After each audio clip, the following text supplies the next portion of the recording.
You are listening to Mining Stock Education, where you'll learn from the top leaders in the natural resource sector and uncover quality mining investment opportunities. And the computer basically spits out a historical, when the conditions were like this, what's happened in the past. And I call it the strongest sell signal it can give is a tier 1 sell signal. And if you look back over the last 5 years, basically it's batting 1,000 for getting, at least some sort of sell-off, decent sized where it jumps out at you on the chart. I'm not talking about a 1 or 2 day pullback. At the moment, is giving the strongest trading signal that it can, that some sort of sell-off correction potential, but for example, the last time it gave one of these was in February. Obviously, that was a crash. Welcome back to Mining Stock Education. I'm your host, Bill Powers. Thank you for tuning in. Well, we're going to be talking about gold and gold stocks yet again today, and I have a professional on the line with me to discuss that topic, Mr. Lance Lewis. He is the principal of Lewis Capital and RIA that manages qualified client accounts in gold and gold equities. He also writes a daily market letter. You can find more about Lance's work at dailymarketsummary.com. Lance, it's your first time on the show. Thank you for joining me, and let's start off with your gold forecast. What do you see in both the near term and the long term for gold? Hi, Bill. Yeah. I never like to be too specific on the future because it's always changing, as we can see back in February, March. Things got pretty wild, and that's something that nobody predicted. But I'm generally bullish on gold, and I do think you'll see all-time highs. When that will be exactly, I'm not smart enough to know, but I just hope to be there when it happens. Any near-term resistance levels that you're looking for? The whole debate that I've had with conversations and messages with some people has been, are we going to see a pullback so that I could buy these gold stocks at a lower price, or should I just throw my money into them right now because they just keep going up? Well, I've actually, mid last year, I built a model that has been historically fairly accurate at predicting movements in gold and gold equities. And at the moment, it's on one of its the strongest sell signal it can give, and it's given it for 6 days straight. And the last time that happened was going into the February 24th high back in February. So near term, I would argue that you're probably going to get a correction in both gold and gold stocks. The actual high in gold, at least in the futures, was back on April 14th, and we have not surpassed that high to date. So probably looking at some sort of downside, I would think, over the next couple weeks, and then that should provide a buying opportunity. So when you got that sell signal that you're getting now, you said you got it on February 24th. How do you manage your fund? Did you sell on the 24th and then buy back at the lows, or do you just ride it out? Well, funny enough, because I had just built the thing back in the summer, and I was still kind of learning how to use it, because it's more nuanced than just, it's not like a magic 8 ball. You shake it and it says sell. So actually at the time, I didn't believe it, because, basically we rallied, we rallied for 6 straight days, and or 5 straight days, into that February 24th high, and it gave a sell every day. And of course, we made a new 52-week high in both gold and GDX. And so I didn't trust it, to be honest with you. And of course, then when prices turned over, I began to trust it. Mm-hmm. But at the time, I did not. Now, this time, however, I have put a little more weight into it, and I'm net short at the moment in GDX, and I have some puts as well. But so let's say that February kind of taught me to don't fade the model. And is there any more you can tell us about the inputs into the model? Without giving away, Coca-Cola doesn't give away their secret recipe. You don't have to give away your secret recipe, but is there anything more you can tell us about the inputs? Let's just say that it's a lot of different data points. It has some sentiment data points in it. It has some technical stuff that goes into it. Some kind of traders stuff that goes into it. It's a lot of different data points. And the computer spits out the computer basically spits out a historical, when the conditions were like this, what's happened in the past. And I call it the the strongest sell signal it can give is a tier one sell signal. And if you look back over the last 5 years, basically it's batting 1,000 for getting, at least some sort of sell-off, decent sized where it jumps out at you on the chart. I'm not talking about a 1 or 2 day pullback, but it hadn't been wrong to date. Now that's not to say it could be wrong at some point.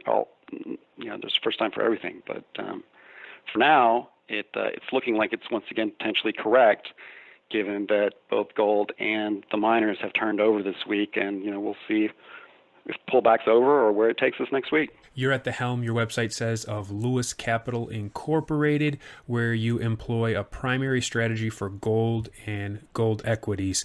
Can you talk about your specific strategy for gold equity investing? Well, it's long, short, and I'm a big believer. I used to invest primarily in individual names, and several years ago, I'd say back around 2014, I moved to primarily just a straight index basis, GDX, GDXJ, SIL, whatever, under the theory that basically you never walk in one morning and GDX is going to be down 30% because of XYZ news that came out.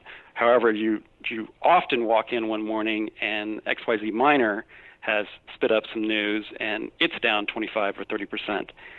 But you rarely walk in and XYZ miner is up 30% unless all of them are up a lot.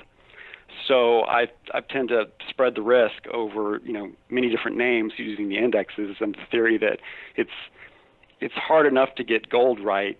It's doubly hard to make sure you're in the right equity and that it's going to perform in line with gold. So I try to spread that risk. So I started investing in the gold and silver stocks because of that outsized potential return, your 30, 40-fold potential on your best plays, or maybe 5 to 10-fold return in a bull market on producers. So that's not what led you into the gold space then, is it? Not really. Perhaps years ago it was, but I just found those names are out there and some people are really good at finding them. I'm not one of those people. And so I find it's better over time because there is such volatility in the sector. If you can trade it and trade it accurately, your performance is better over time than if you've got one big long shot that worked out well, but if all your other names didn't act well or didn't turn out well, your overall performance is still not great. So basically, I just find the math works better if you're doing, if you're trading a lot in the sector. I'm not a big buy and hold mining stock guy, just because there are periods of time where you want to own these things, and then a lot of the other time you don't, or you want to be short. It's just the facts. Obviously, your clients could buy the GDX or GDXJ on their own without you, but you offer them that specific timing to where you're going to outperform the GDX or GDXJ, hopefully, because you're going to sell at a near-term peak and then buy on the next dip. Is that what I understand? Correct. And I can be net short. And in 2015, I was net short a lot of the year. And I was up 150% that year. So it just it depends on what the market is doing.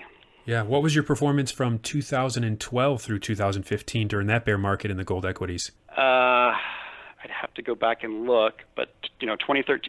Now in 2013, I got hurt along with everybody else because that's back when I was still primarily individual names and I was long only. I made a change after 2013.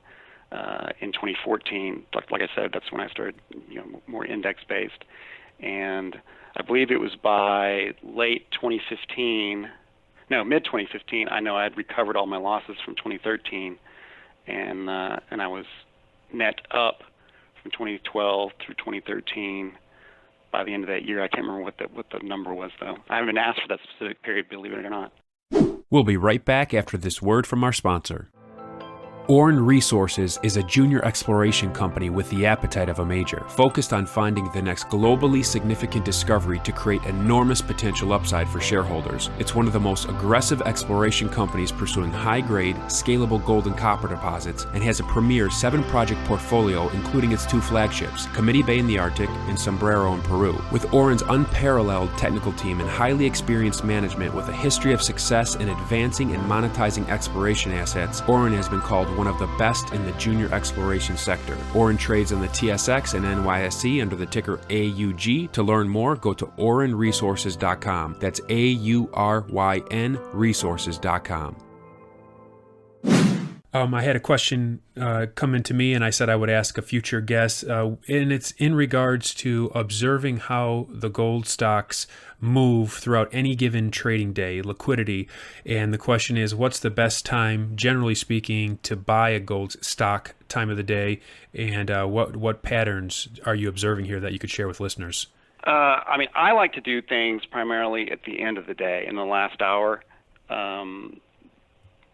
As far as a time to buy necessarily, I don't think there really is one, but I think making a decision, based on what's going to potentially happen the next day, I find the last hour is the best time to make that decision. Mm-hmm. And oftentimes it seems like on some of the smaller cap gold stocks that trade on the major exchanges, they often seem to sell off towards the end of the day. Do you notice that as well?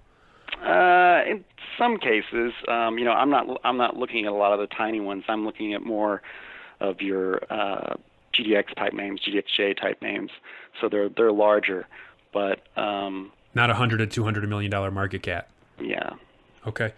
What are your thoughts on the Dow and the S&P? Are we due for a correction or things going higher? I think they're completely separated from reality, but I don't know when that's going to end. Mm-hmm. You had the same thing going on back in February when everybody could look around and see that, obviously China's economy had collapsed and the virus was spreading globally. And yet the S&P seemed to go up every day as if there was not a problem. And everybody said, well, the Fed's doing repos, and so this can go on forever. Don't fight the Fed. And then one day the bottom fell out.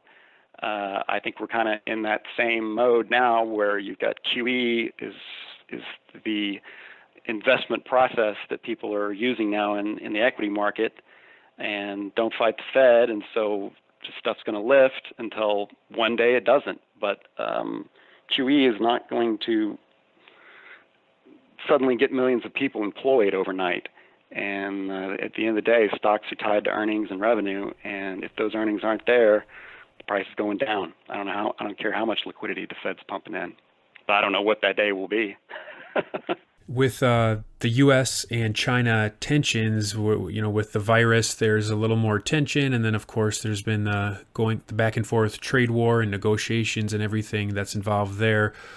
Any insights here you could share with us regarding the tension between the U.S. and China and what possible investment ideas might come out of it? Not really, other than if tensions do accelerate, I would think gold would be a beneficiary of that. But how that might happen and when and if, that's above my pay grade. Much has been made about the gold-silver ratio coming down from about an all-time high of 130 to now under 100. Any thoughts here? Does this indicate we're going to get that whiplash of silver quickly catching up and outperforming gold? I think at some point it will.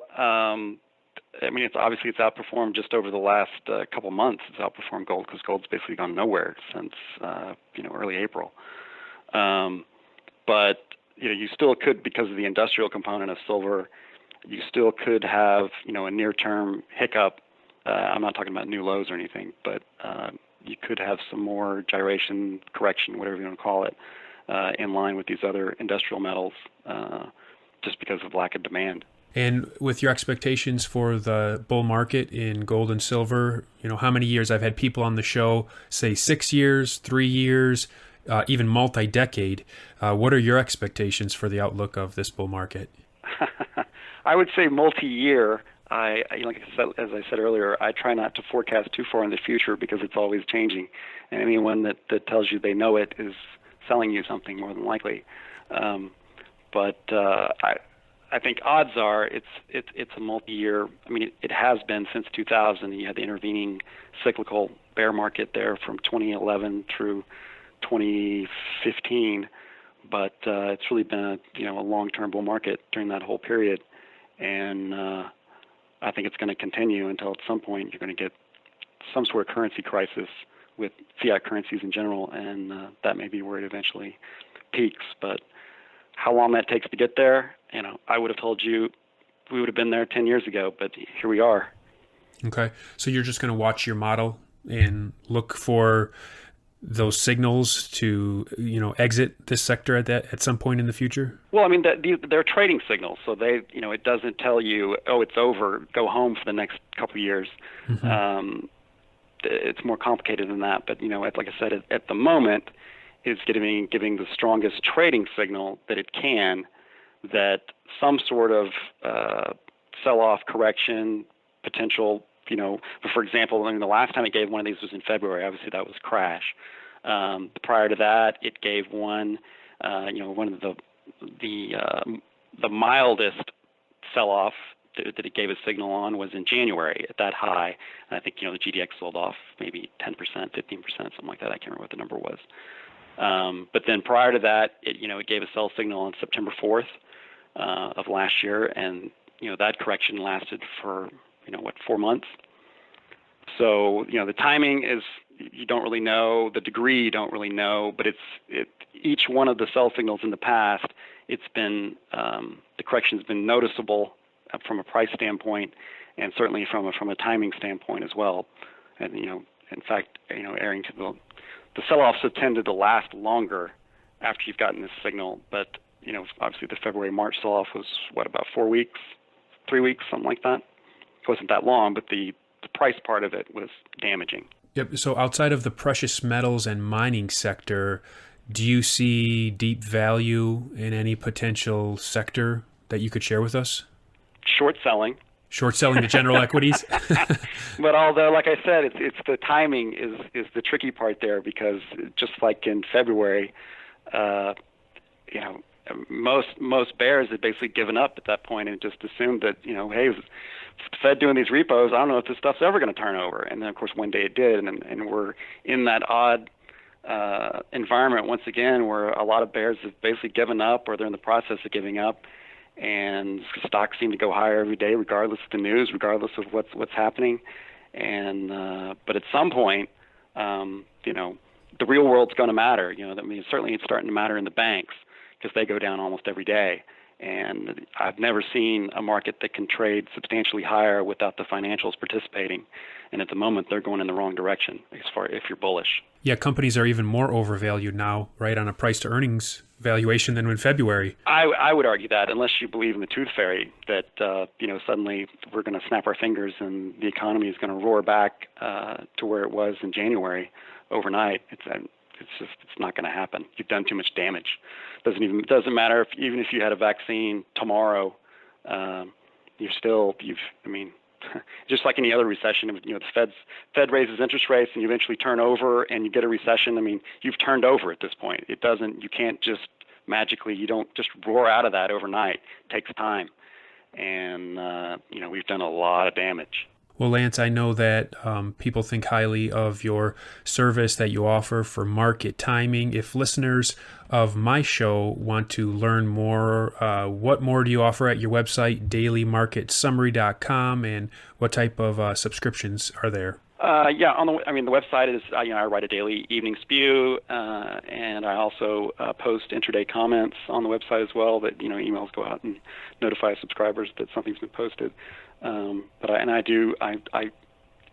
the model produces a sell signal, I tell everybody, and try my best to help everybody navigate the gold and silver sector and its wild volatility that it always has. So it's a market timing guidance is the primary thing you offer to your subscribers? Primarily, I go through the other markets as well, the equity market, and I used to be primarily a short seller years ago when I used to work for David Tice at Prudent Fund. And so it's kind of I give a market wrap every day of, this is basically what happened in the markets. Within that, I've obviously got to focus on gold and silver and the gold equities. Website is dailymarketsummary.com. You can also follow Lance on Twitter at Lance J. Lewis, at Lance J. Lewis. Lance, thanks for coming on today's show and sharing your insights. I appreciate it. Thanks, Bill.